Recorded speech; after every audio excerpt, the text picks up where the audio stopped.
شروع کرتا ہوں اللہ تعالیٰ کے نام سے جو بڑا مہربان نہایت رحم والا ہے۔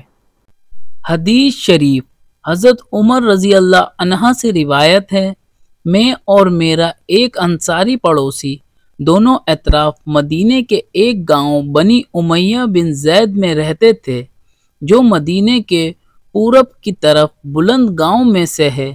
ہم دونوں باری باری نبی کریم صلی اللہ علیہ وسلم کی خدمت تشریف میں حاضر ہوا کرتے تھے۔ ایک دن وہ آتا، ایک دن میں آتا۔ جس دن میں آتا اس دن کی وحی کی اور رسول اللہ صلی اللہ علیہ وسلم کی فرمودہ دیگر باتوں کی اس کو خبر دے دیتا تھا، اور جب وہ آتا تھا تو وہ بھی اسی طرح کرتا۔ تو ایک دن وہ میرا انصاری ساتھی اپنی باری کے روز حاضر خدمت ہوا۔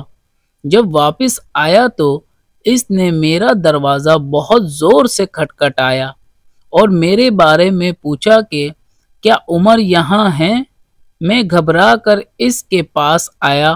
وہ کہنے لگا کہ ایک بڑا معاملہ پیش آ گیا ہے، یعنی رسول اللہ صلی اللہ علیہ وسلم نے اپنی بیویوں کو طلاق دے دی ہے۔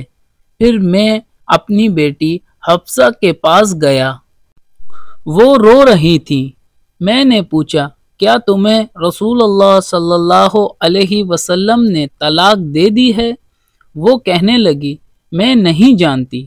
پھر میں نبی کریم صلی اللہ علیہ وسلم کی خدمت میں حاضر ہوا۔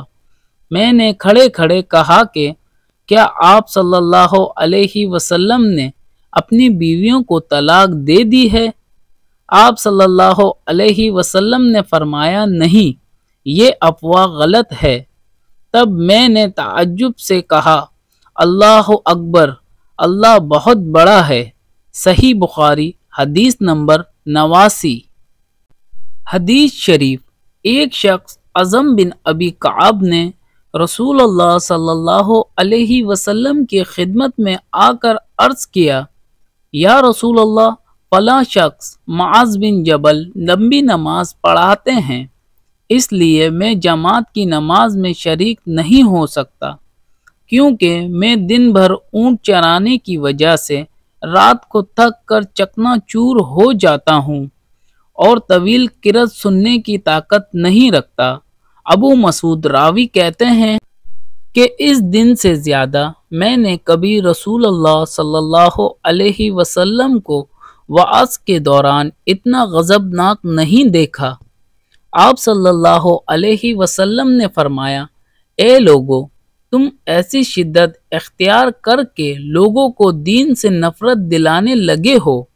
سن لو، جو شخص لوگوں کو نماز پڑھائے تو وہ ہلکی پڑھائے، کیونکہ ان میں بیمار، کمزور اور حاجت والے سب ہی قسم کے لوگ ہوتے ہیں۔ صحیح بخاری حدیث نمبر 90۔